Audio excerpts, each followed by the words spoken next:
मधुबन के बाबा मुरली वाले, आपका क्या कहना, आपका क्या कहना। ओम शांति। 24 दिसंबर 2023 अव्यक्त बाप दादा के महावाक्य। ओरिजिनल डेट 3 अप्रैल 1997। पुराने संस्कारों को खत्म कर अपने निजी संस्कार धारण करने वाले एवर रेडी बनो। आज बाप दादा अपने चारों ओर से विश्व के बाप के लव में लवलीन और लकी बच्चों को देख रहे हैं। हर एक बच्चे के भाग्य पर बाप को भी नाज है कि मेरे बच्चे वर्तमान समय इतने महान हैं, जो सारे कल्प में, चाहे देवता स्वरूप में, चाहे धर्म नेताओं के रूप में, चाहे महात्माओं के रूप में, चाहे पदमपति आत्माओं के रूप में, किसी का भी इतना भाग्य नहीं है जितना आप ब्राह्मणों का भाग्य है। तो अपने ऐसे श्रेष्ठ भाग्य को सदा स्मृति में रखते हो।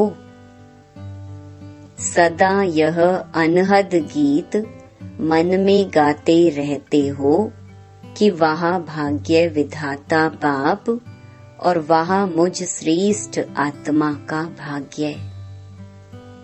यह भाग्य का गीत सदा ऑटोमेटिक बजता रहता है।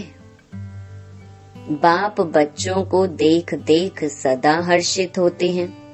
बच्चे भी हर्षित होते हैं, लेकिन कभी कभी बीच में अपने भाग्य को इमर्ज करने के बजाय मर्ज कर देते हैं। जब बाप देखते हैं कि बच्चों के अंदर अपने सौभाग्य का नशा निश्चय मर्ज हो जाता है, तो क्या कहेंगे? ड्रामा। लेकिन बाप दादा सभी बच्चों को सदा ही भाग्य के स्मृति स्वरूप देखने चाहते हैं। आप भी सभी चाहते यही हैं, लेकिन शब्द बीच में आ जाता है। किसी से भी पूछो तो सब बच्चे यही लक्ष्य रख करके चल रहे हैं कि मुझे बाप समान बनना ही है। लक्ष्य बहुत अच्छा है। जब लक्ष्य श्रेष्ठ है, बहुत अच्छा है, फिर कभी इमर्ज रूप, कभी मर्ज रूप क्यों? कारण क्या? बाप दादा से इतने अच्छे अच्छे वायदे भी करते हैं, रूह रिहान भी करते हैं, फिर भी लक्ष्य और लक्षण में अंतर क्यों? तो बाप दादा ने रिजल्ट में देखा कि कारण क्या है। वैसे तो आप सब जानते हैं, नई बात नहीं है, फिर भी बाप दादा रिवाइज कराते हैं। बाप दादा ने देखा 3 बातें हैं। एक है सोचना, संकल्प करना, दूसरा है बोलना, वर्णन करना, और तीसरा है कर्म में, प्रैक्टिकल अनुभव में और चलन में लाना, कर्म में लाना।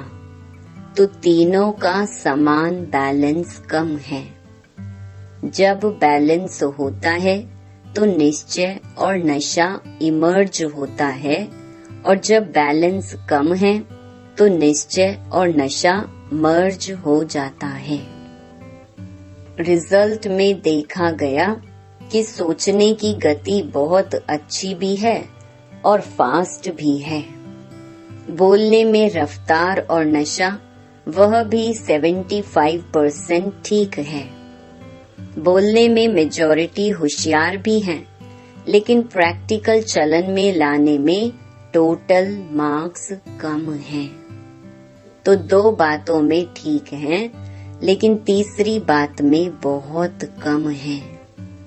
कारण जब संकल्प भी अच्छा है, बोल भी बहुत सुंदर रूप में है, फिर प्रैक्टिकल में कम क्यों होता है? कारण क्या जानते हो? हाँ या ना बोलो।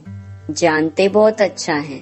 अगर किसी को भी कहेंगे इस टॉपिक पर भाषण करो या क्लास कराओ तो कितना अच्छा क्लास कराएंगे और बड़े निश्चय नशे फलक से भाषण भी करेंगे, क्लास भी कराएंगे, कराते हैं।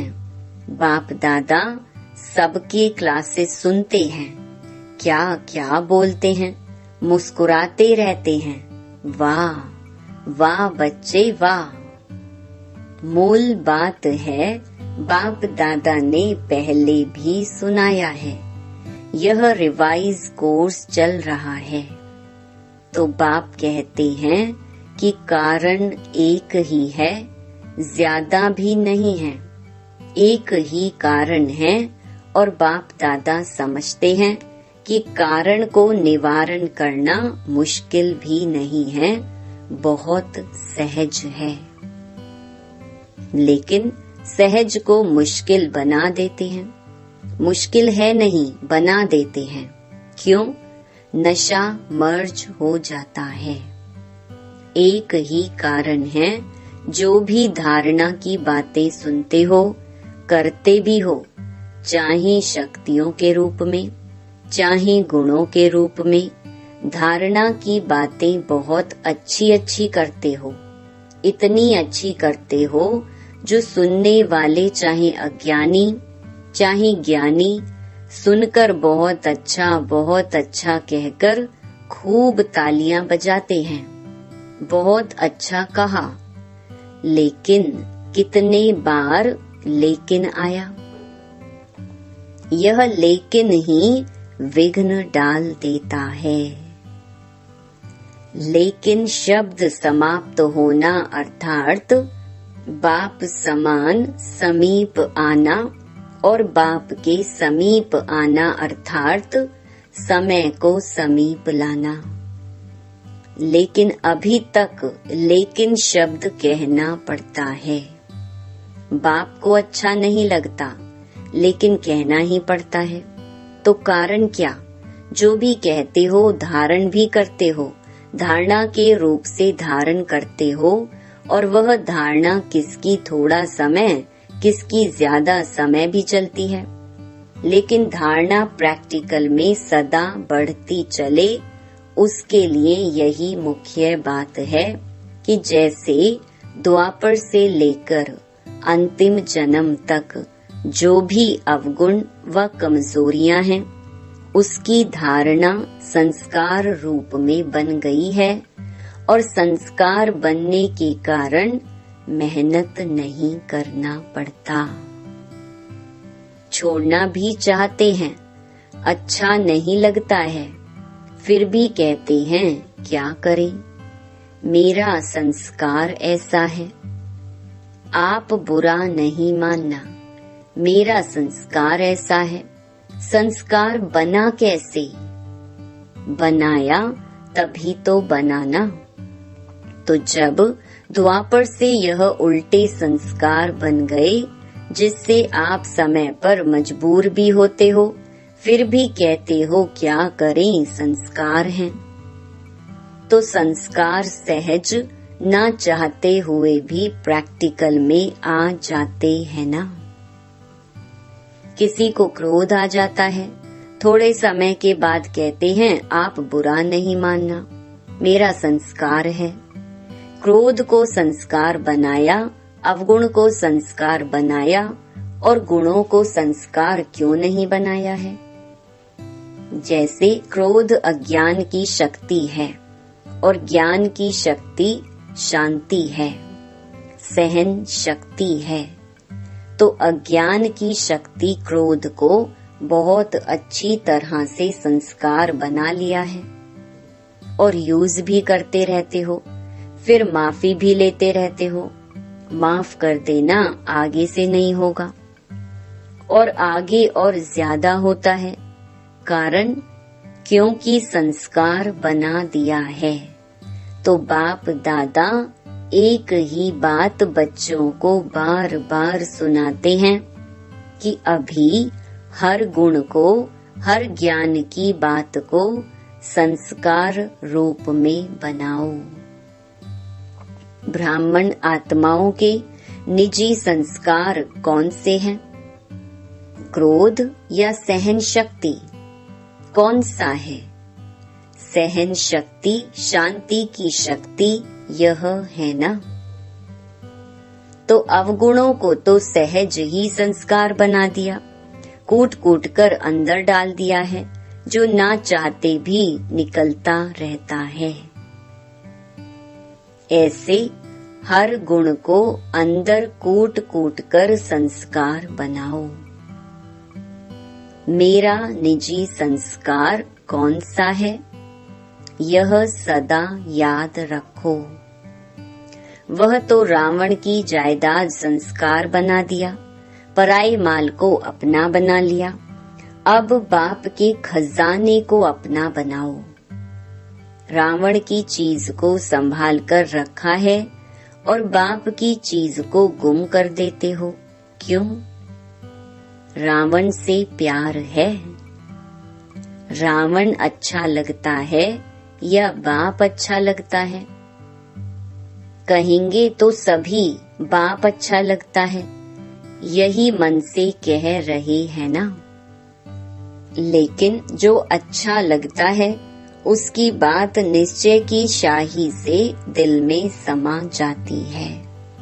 जब कोई रावण के संस्कार के वश होते हैं और फिर भी कहते रहते हैं, बाबा आपसे मेरा बहुत प्यार है, बहुत प्यार है। बाप पूछते हैं कितना प्यार है, तो कहते हैं आकाश से भी ज्यादा। बाप सुनकर के खुश भी होते हैं कि कितने भोले बच्चे हैं।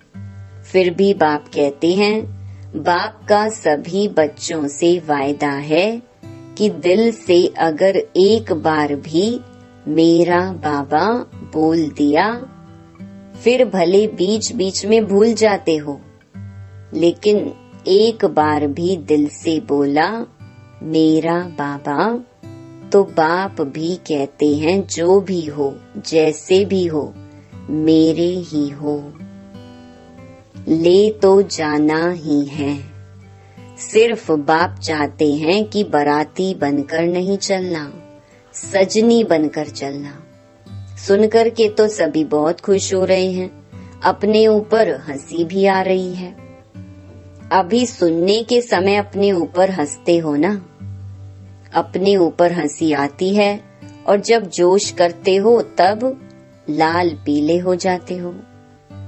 लेकिन बाप ने रिजल्ट में देखा कि बच्चों में एक विशेषता बहुत अच्छी है। कौन सी? पवित्रता में रहना।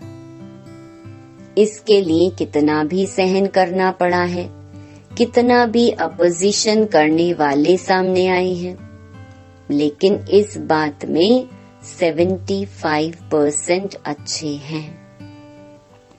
कोई कोई घसिया गपोड़ा भी लगाते हैं, लेकिन फिर भी 75% ने इस बात में पास होकर दिखलाया है। अब उसके बाद दूसरा सब्जेक्ट कौन सा आता है? क्रोध। देह भान तो टोटल है ही, लेकिन देखा गया है कि क्रोध की सब्जेक्ट में बहुत कम पास हैं। ऐसे समझते हैं कि शायद क्रोध कोई विकार नहीं है, यह शस्त्र है, विकार नहीं है। लेकिन क्रोध ज्ञानी तो आत्मा के लिए महाशत्रु है, क्योंकि क्रोध अनेक आत्माओं के संबंध संपर्क में आने से प्रसिद्ध हो जाता है और क्रोध को देख करके बाप के नाम की बहुत ग्लानि होती है। कहने वाले यही कहते हैं, देख लिया ज्ञानी तो आत्मा बच्चों को।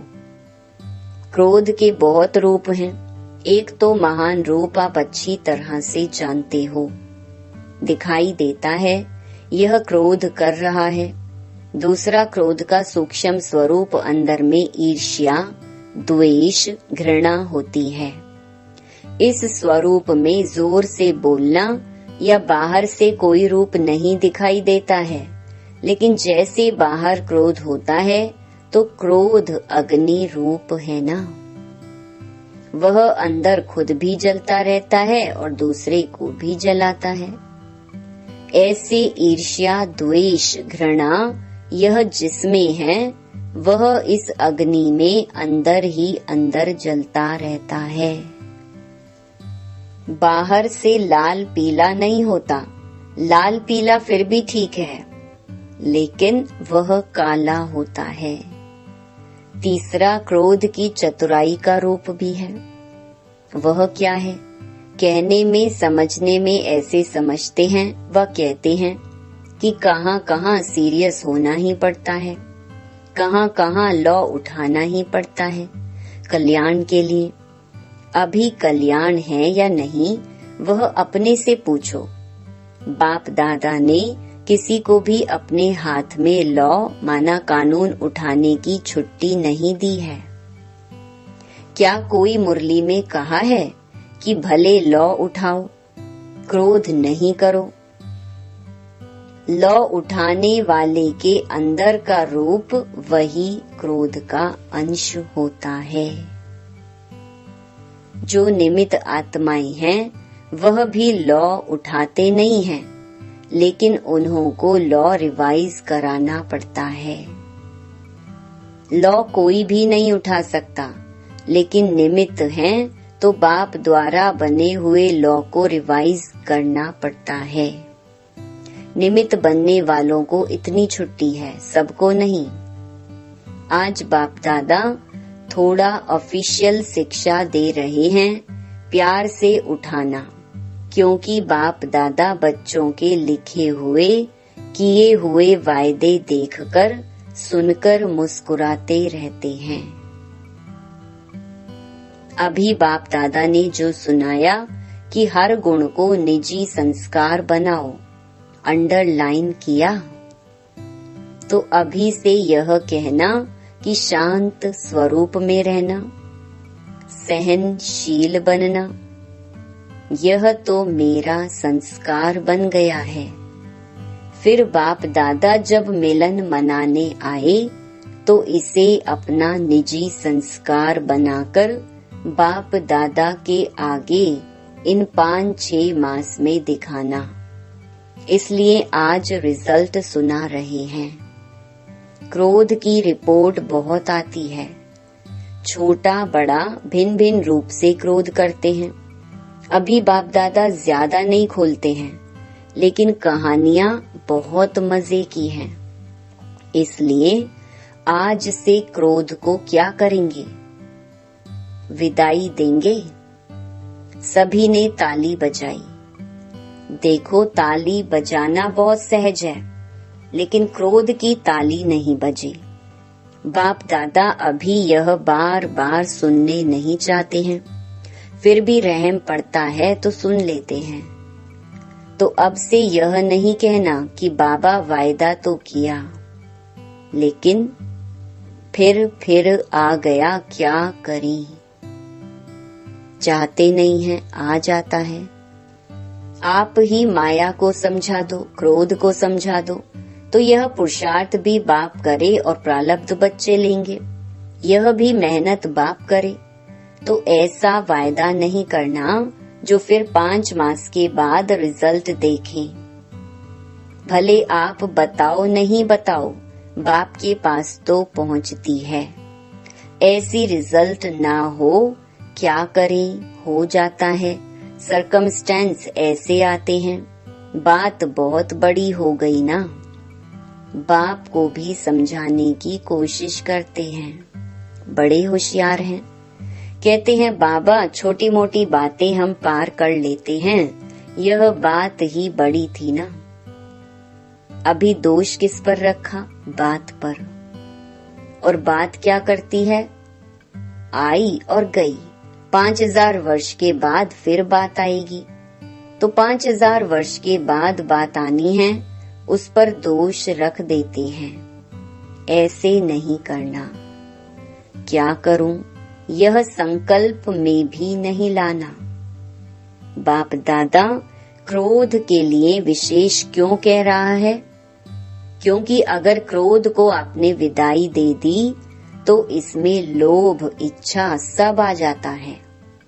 लोभ सिर्फ पैसे और खाने का नहीं होता है, भिन्न भिन्न प्रकार की, चाहे ज्ञान की चाहे अज्ञान की कोई भी इच्छा, यह भी लोभ है। तो क्रोध को खत्म करने से लोभ स्वतः खत्म होता जाएगा, अहंकार भी खत्म हो जाएगा। अभिमान आता है ना, मैं बड़ा, मैं समझदार, मैं जानता हूँ, यह क्या अपने को समझते हैं, तब क्रोध आता है। तो अभिमान और लोभ यह भी साथ साथ विदाई ले लेंगे। इसलिए बाप दादा विशेष लोभ के लिए ना कह करके क्रोध को अंडरलाइन करा रहा है। तो संस्कार बनाएंगे। अभी सब हाथ उठाओ और सबका फोटो निकालो। सबने हाथ उठाया। अभी थोड़ी सी मुबारक देते हैं, बहुत नहीं। और जब फिर से रिजल्ट देखेंगे, फिर वतन के देवताएं भी, स्वर्ग के देवताएं भी आपके ऊपर वहां वहां के पुष्प गिराएंगे। आज से हर एक अपने में देखे, दूसरे का नहीं देखना। दूसरे की यह बातें देखने के लिए मन की आंख बंद करना। यह आंखें तो बंद कर नहीं सकते हो, लेकिन मन की आंख बंद करना दूसरा करता है या तीसरा करता है, मुझे नहीं देखना है। बाप इतना भी फोर्स देकर कहते हैं कि अगर कोई विरला महारथी भी कोई ऐसी कमजोरी करे तो भी देखने के लिए और सुनने के लिए मन को अंतर्मुखी बनाना। हंसी की बात सुनाई। आज बाप दादा थोड़ा स्पष्ट सुना रहे हैं, बुरा तो नहीं लगता है। अच्छा, एक और भी स्पष्ट बात सुनाते हैं।